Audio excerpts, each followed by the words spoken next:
It's time to turn your life-challenging moments into life-changing messages. Welcome to the Power Lift Stories podcast, where we are interviewing women whose stories will leave you lifted up, fired up, and fueled up with hope, courage, and inspiration. We want to thank our sponsor, Powerful Journey, who helps women tell their stories, write their books, and building a profitable brand around both. Join the masterclass or the Speakers Academy at phyllisjenkins.com. That is PHYLLISJENKINS.com. Now here's your host, Phyllis Jenkins. Hello, I am Phyllis Jenkins, and what I'm about to say will bring chills to your body. Statistics reveal that more than 10 million women and men are physically abused by an intimate partner each year in the United States. And since COVID-19, the numbers are on the rise. October is also Domestic Violence Awareness Month. And my interview today is with two courageous women who have won this battle and are stepping forward now to help other women and men do the same. So welcome today. We have Carol Ann and Lori. And I am going to introduce the two of these powerhouse women. Carol Ann Marshall, and Carol, would you wave so they know who you are? Thank you. Carol Ann Marshall is a certified conscious uncoupling relationship coach. She's on a mission to coach women unclaim, or claim, I should say. She's on a mission to coach women to claim their power in their relationships so that they can communicate their needs clearly and effectively, handle conflict, and have the love that they desire and the love that they deserve. Carol Ann firmly believes that women lose their power because they are in controlling and emotionally abusive relationships, and they need to be able to speak up in order to change their lives. After being in relationships where she was disrespected, dismissed, and ignored, Carol Ann decided that she was the common denominator and took a long look at herself in order to understand what it was all about that attracted her to these relationships. Her findings led her to writing a book titled, I Dare You, Conquer Fear and Free Yourself from Emotional Abuse. To other women who identify the signs, learn how to build back their self-esteem and self-confidence, and to live the lives that they were meant to live. Listen to this. She has been a school teacher, a police officer, an opera singer, and has spent 12 years working in human rights, handling complaints of harassment and discrimination. Carol Ann comes to us today from Toronto, Canada. Welcome, Carol Ann. Thank you very much. It's a pleasure to be here. Yes, so happy to have you. And our next guest is certainly not she is a powerhouse on the stage of the Powerful Journey organization.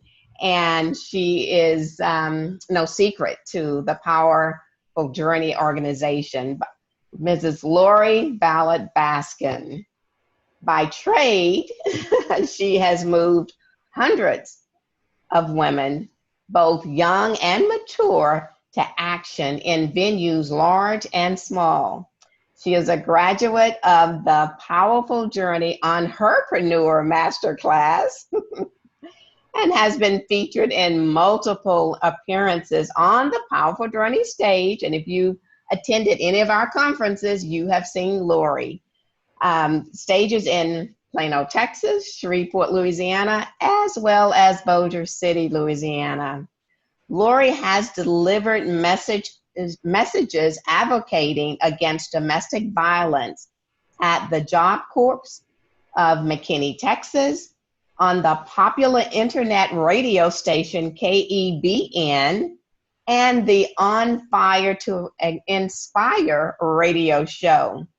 Lori is a speaker, a two-time author, coach, and personal brand strategist, which has afforded her the opportunity to facilitate personal branding and etiquette workshops for young ladies and gentlemen. Lori is a current resident of Plano, Texas, and she is a native of Abbeville, Louisiana. She is the wife of Mr. Vallot-Baskin and the mother to a 17-year-old daughter and a 12-year-old son. As an alumni of the University of Louisiana at Lafayette, she has a perspicacious outlook, meaning she's a wise young woman, on her future as an author of Woman, Warrior, Witness, Wife, and her second book is simply called 40ish, New You, Renewed Mindset. Ladies, a very powerful welcome to both of you. I am so excited again to have you both and to have you to share your stories so that they will go forward to be a blessing to others that are listening to us today. So I want to dig right in because we have a lot of valuable information coming forward and I want to get it all in. So I want to start with my first question, and Carol Ann, I'll ask you to answer first. If you were to give your story a title, what would that title be and why? I would choose Power Reclaimed, because that's what my mission is, to help women to reclaim the power in their relationships. Very good. And Lori, what would you give your story? What title would you give your story and why? The Mirror. And I would give my story the title, The Mirror. I think you guys are going to have to hang on to hear why I would call it The Mirror, but okay. I guarantee that I'll be able to define that here shortly. Absolutely. Carol Ann, would you share your story with us now? Sure. They actually had two epiphanies. And when I was married previously, I was actually married to a minister, a church minister. And I noticed after a while, we had moved from Toronto to Vancouver Island. So I'd moved way across country to the coast. And I noticed that we were becoming distant. He was just withdrawing. And I was saying, I couldn't quite understand why. So I sat down one night and I started to chat with him and I said, I'm really concerned that we don't seem to be meshing. And this was a very small town. Toronto is the biggest city in Canada. I move into a town that's less than 5,000 people. So I'm totally dependent on him. And the other thing is I'm the only Black person in town. So I felt distant from him. And so as we were talking, I said, I don't know why I asked. I said, do you love me? And he said, no. And I said, have you ever loved me? And he said, no. And I said, well, why did you marry me? And he didn't answer. And at that moment, I knew the marriage was over. because I knew I could not continue living with a person who had no feelings for me and who I really didn't know. It was, I suppose I should have noticed the signs, but we'll get into that later about the signs, because women don't know the signs. We tend to just accept what's happening in the relationship because of what we've been taught as children. And we've been taught, you make your bed, you lie in it. Mm-hmm. It's whatever the guy does, you need to put up with it. And quite frankly, lots of churches preach that. So, and I grew up in the church, heavily involved in the church when I lived in Barbados. That's where I'm originally from. So, and I had noticed that the reason that this conversation came up was because I realized that gradually I had just moved into the role of being the housekeeper. That's what brought the conversation, made me have this conversation. So I decided I had to get out. And then I left, eventually moved to Vancouver, then eventually moved to Japan because I thought I just need a change of scenery. And made a decision, and in 3 months, I was living in Yokohama, Japan. And I lived there for 2.5 years teaching English. And then I came back and got myself reestablished in Toronto, and I got remarried. And gradually then realized he was very controlling, always angry, always, everything I did upset him. Nothing, I couldn't do anything right. And gradually he started throwing things at me. And everything was getting bigger than the one before it. And I thought, the next thing he throws at me, he's going to either injure me or kill me. Mm. And I made a decision that I needed to save myself, because at that point, it was not a matter of, I felt that I had failed because the other marriage didn't work. And I felt a failure, and I didn't want to fail again. But then I said to myself, this is not a matter of saving face. This is a matter of saving your life. Mm-hmm. And that's when I decided I needed to leave. But it took me 6 months of pretending before I could leave, because I had connected with Victim Services Toronto, who said to me, do not telegraph to him that you are leaving, because it will be really difficult for you. So I had to pretend for 6 months before I actually left. And I left home for work that day, never came back. So you had a plan. I had a plan. And that's the thing I want women to know. You know something is wrong in the relationship, or even if you don't know the words to describe what's wrong, you know something is wrong. And you know that you need to do something, you need to leave. But you can't just up and leave. Because by the time it gets to a point in the relationship where things have gone off the rails, you have been isolated from people you know. And the main thing you have to do is find somebody to talk to. You have to talk, you have to trust somebody. And that's the hardest thing to do, is to find somebody to trust. Mm-hmm. Because that person needs to be your ears. They need to be your anchor, because you really need somebody to be in your corner. And that's what I did. I found someone from my church that I was really close to. And she had no idea what was going on till I told her. And the first thing she said is, you have to come and live with me. Mm. So I had a place to go, and I could plan what to do, take things out of the apartment and take them to work. I have my own office, so I could take things and leave in the office. Mm. So I prepared myself so that morning when I left to go to work, I knew that my lawyer was sending him a letter, a courier letter, and I was not going back to the apartment. I went back 3 days later with the police to get clothes, and that was what I had to do. So you can't just up and leave. You have to make a plan. Mm-hmm. That's the hardest thing, is trying to maintain the status quo while in your brain you're saying, I gotta get out of here because he might kill me.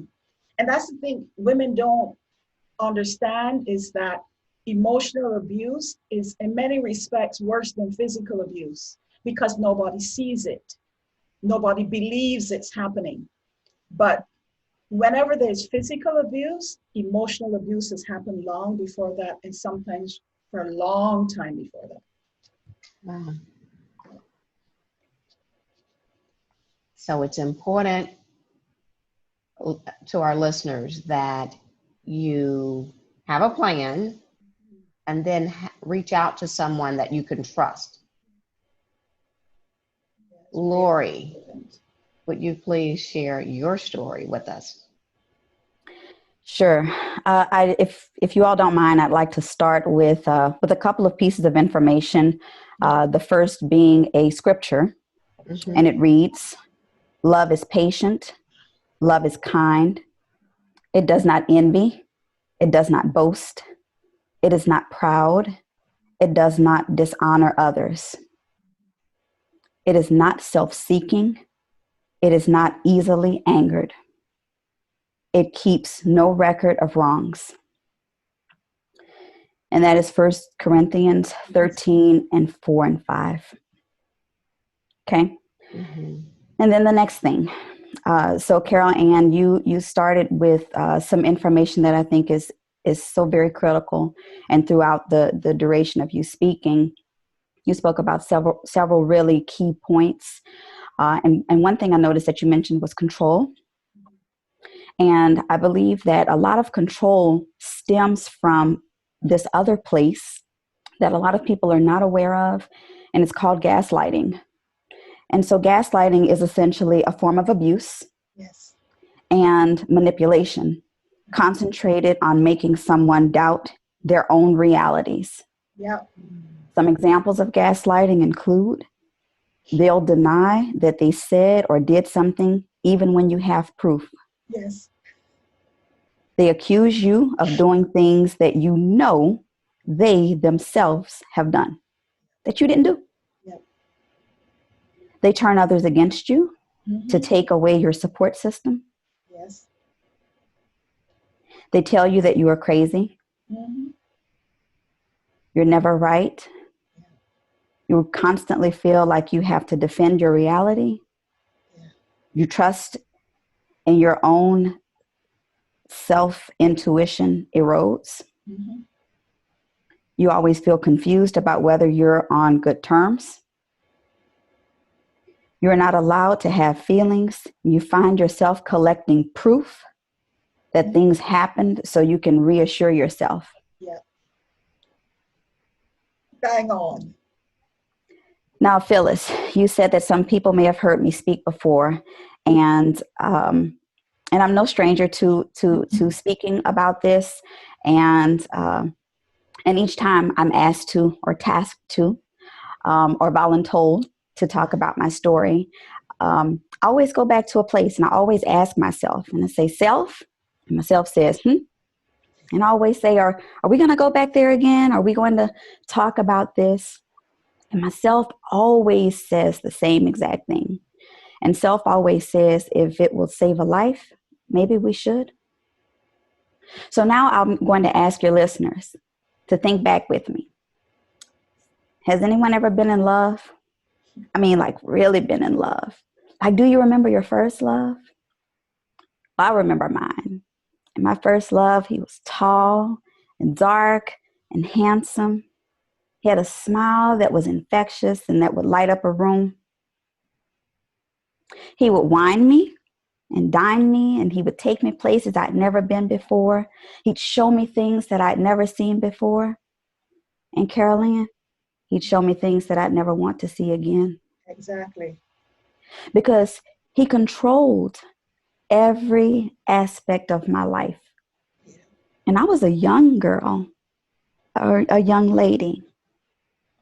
And we had an on again, off again relationship. And whenever I say he controlled every aspect of my life, I mean it. He controlled where I went, who I went with, what I did, sometimes what I said. He controlled the things that I would wear, right down to my underwear. So there were certain types of underwear that I couldn't wear if I wasn't going to be around him. So in the on again, off again situation that we had, I found myself during an off again evening, visiting a friend, just a friend, watching movies. And as we sat watching movies, laughing and having a good time, not really a care in the world, there was a knock at my friend's door. So my friend went to the door and he came back and he said, Lo. That's what they call me, Lo. Said, so-and-so's at the door. And I said, well, just tell him that we're watching movies. And he said, I did. And he said that he wasn't leaving until you would come outside. And I said, you sure you can't just tell him that we're watching movies? He said, I tried. I said, okay. So I gathered my things and I went outside. And there were 3 steps. And I walked down first step, second step, third step. And by the time I walked a little bit closer to him, he grabbed me, put my arm behind my back, and he started to drag me down the street. Now, I wasn't on the ground being dragged, but I was being dragged down the street, no less. And things were falling out of my purse, and I just continued to be dragged. And then my friend realized that something was wrong, and he came running out, and he came running behind us, and he said, Lo, are you okay? And I said, yeah, I'm okay.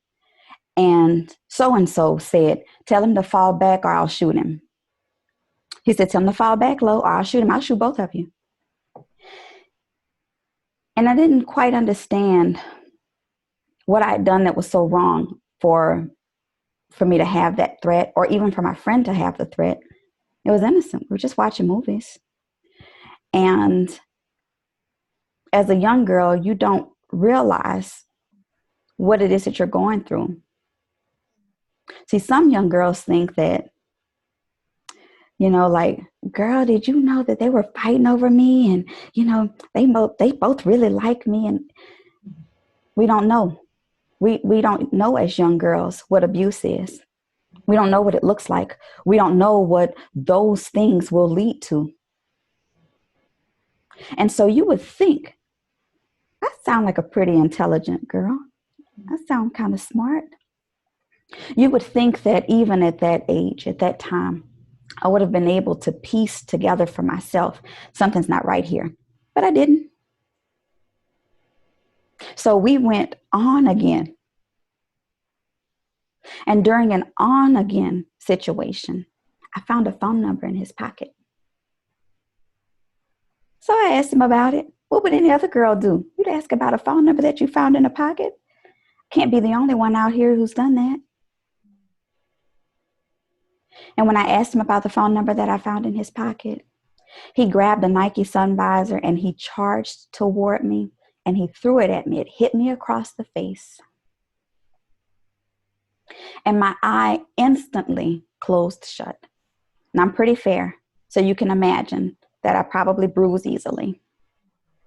So it didn't take very long for my eye to start whelping, closing up, turning colors.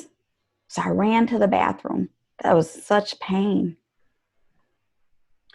And I put water on my eye, grabbed a towel, put a cold towel on it.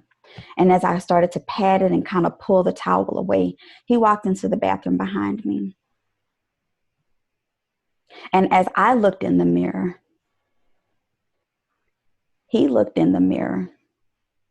And he looked me in my eye in the mirror. And in the mirror, he said to me, look at what you made me do to you. Wow. So the reason that the title of my story this time is The Mirror is because I know that there's someone who's looked in the mirror and they've been told, look at what you made me do to you. And I'd had enough after that. I'd had enough afterwards. And those are two situations that I went through. Now, I don't take for granted that there are women and men, people who have experienced far worse than what I've experienced. I don't take that for granted. I'm still here in the land of the living to be able to share my story with someone. So every time myself says, not even if it'll save a life, I'm always happy to share my story, no matter how much it pains me. My family has to relive this every single time I tell it. And it's not easy, but it's always worth it. And I appreciate the opportunity to be able to share a little bit about what I've experienced in the hopes that it will help someone else to leave, to get a plan, to even be able to identify that you might be being abused. That's the first step. Yeah. And if you even think that you're being abused, you are. Wow. Two amazing stories here. And I'm just going to say that Lori shared that story on stage with over 200 women there. And we get testimony after testimony from these conferences that we have. And one particular year that you stood on stage, Lori, I believe you actually saved the life of a young lady, because she was so moved when she heard your story that she sat at the edge of her seat the entire time. And she was in an abusive relationship, which she had told no one. Carol Ann, she went back to her home and got out of that relationship. Thank God. She left the marriage. And I truly believe that Lori's story helped to save her life. Yeah. And I believe that that's what both of your stories are doing even now. Absolutely. Is helping to save the lives of others.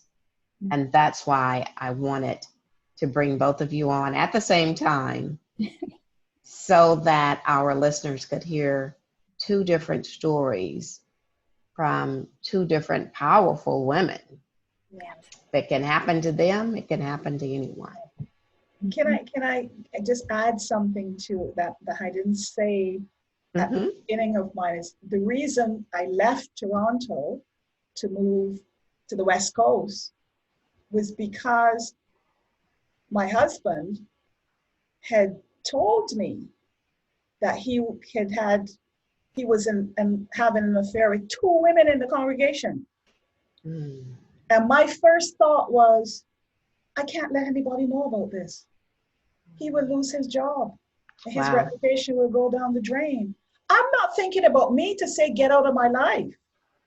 I'm not thinking about that. I'm thinking about him. And that's what we do as women. We don't put ourselves first. We listen to what the men have done, and we make excuses for them. And I think that was the beginning of the end. This was 3 years into the marriage. And then we moved, and I ended up in that marriage for nearly 17 years before I finally left. So we grow up feeling that we are responsible for keeping relationships alive, no matter what happens. But we're not. A relationship has to be balanced. Both people have to have as much into the relationship as the other person. You can't, one person cannot be expected to make everything right. And as both of us have mentioned, you as well, Lori, about anger, being blamed for somebody else's anger. We're not responsible for your anger. Your anger is your anger. And in my second husband, he had an anger issue and also partial drinking problem.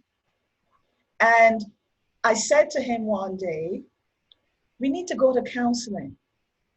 And he said, you can go to counseling so that you can learn how to communicate with me. Okay, so taking no responsibility at all. Wow. Wow. Yeah, there's just a million things. But it's, and the thing is too, and you, all of those things you talked about, Lori, and gaslighting, women don't notice it. We don't notice it, especially as you said, when we're young, because we're giddy in a relationship. Right. And as you said, the women are happy, the young women are happy that 2 or 3 guys are fighting over them. They don't see the danger in that. They just don't see it. And I want to say to our listeners that if this podcast, this particular one, is not for you, but you know of someone that is in a situation like this, in a relationship, please share this with them. And both Carol Ann and Lori are going to share their contact information so that they can go, you can go deeper and ask questions of them if you'd like. And so at this point, for the sake of time, Carol Ann, I will ask you to please share your book again and where they can, well, you know what, before you do that, I want you to imagine that you just stood on a stage and you shared the story. You shared it from the bottom of your heart with so much passion that there was a round of an applause going through that stadium. And there were women as far as you could see. But now those women have turned and they walked away. And the program has ended. And you, Carol Ann, are walking away to go to your vehicle. Tell me what 3 points, key points, or 3 lessons that you hope that every woman that attended left with. And Lori, after she finishes, the same question to you, please. Okay. The first one, and these are not in specific order. Okay. They're just 3 points. The first one is don't blame yourself. We all fail. And nobody's perfect. There's no such thing as perfection. The thing is that when a relationship doesn't work out, you need to pick yourself back up. Mm-hmm. That's the most important thing. When you get knocked down, you get up. And recognize that getting out of an abusive relationship, whether it's emotionally abusive or physically abusive, it's not easy. It's not easy. And the thing, you got to persevere and then envision a life beyond the abusive relationship. That's good. Because there is a life beyond it. That's not all there is to it. There is a life beyond, especially if you have children. Especially if you have children, you have to get out of it. It's not going to be easy. But don't blame yourself because you're in it. Most of the times we don't know. People can wear a mask.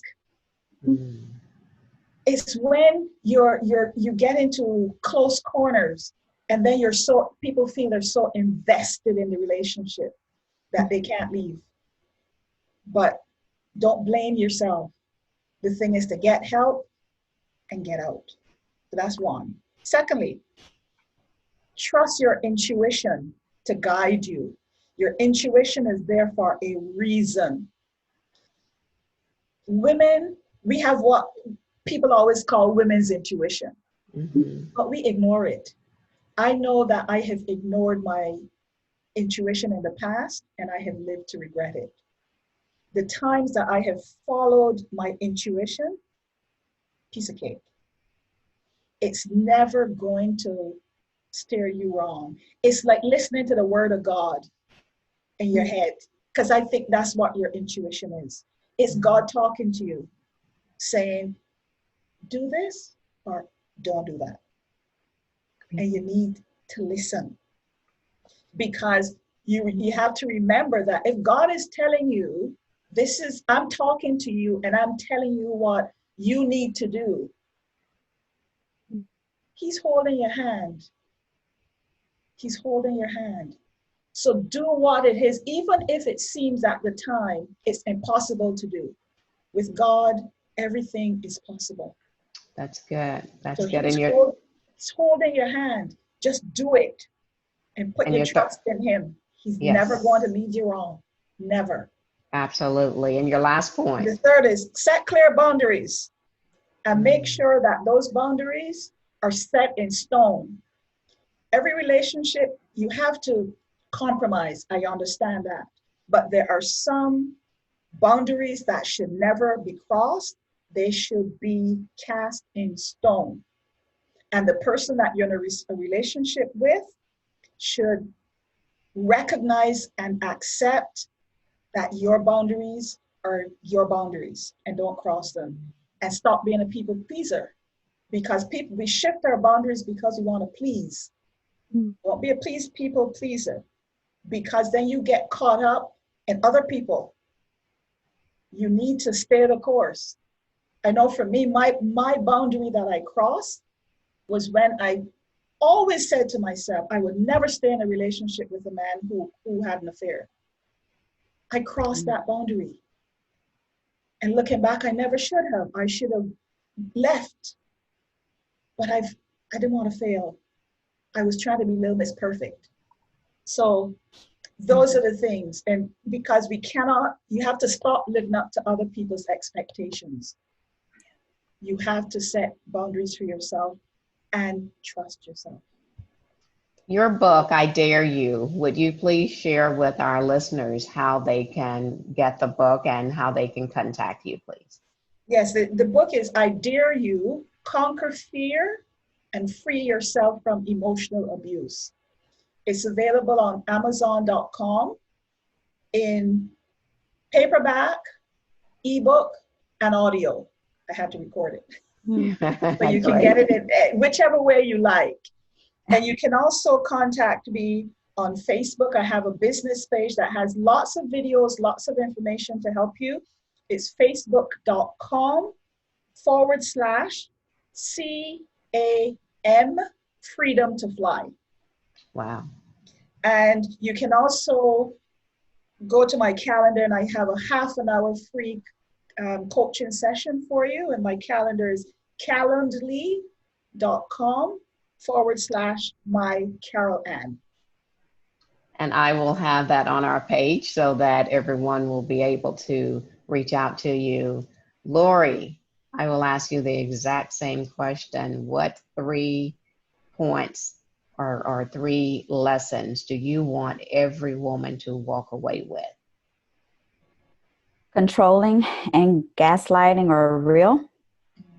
You're not crazy.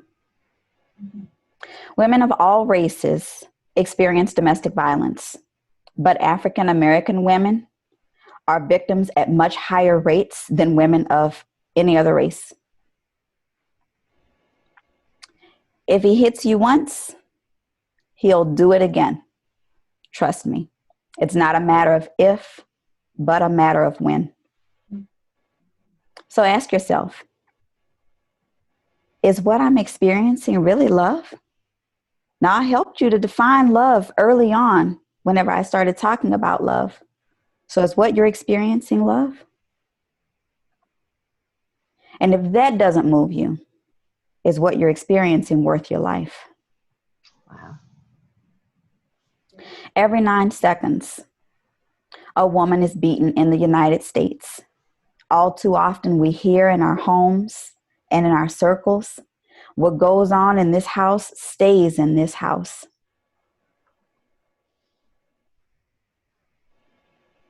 Will you save you? Will you be the one to break the generational curses? Will you let the cycle stop with you? Those are my 3 points, Phyllis. Those are great. And Lori, how can our listeners purchase your books and contact you as well? So my books can be purchased on Amazon.com, or if you visit my my website, which is www.onfire2inspire.wordpress.com. I know it's long, but www.onfire2inspire.wordpress.com. You can find some blog information there, and you can also find links to be able to purchase my books through Amazon. I'm also on Facebook at onfire2, just T-O, inspire. And you can reach me there as well. Well, ladies, thank you again so much for sharing your life-changing, life-impacting stories today. And I'm sure that there will be listeners who hear this story that will be so moved that they will be moved to action if they are in such a certain situation, such a situation as this. So thank you both again. To our listeners, thank you for listening. And again, share this podcast because I'm sure that it will be able to help save lives. And that's what we're doing. We're helping to save lives. We're helping to inspire. We're helping to encourage, bring hope, and uplift others. Thank you again. Thank you for joining us today. If you are interested in being on the show, go to phyllisjenkins.com. You can also sign up for the Powerful Journey Masterclass or the Speakers Academy at phyllisjenkins.com.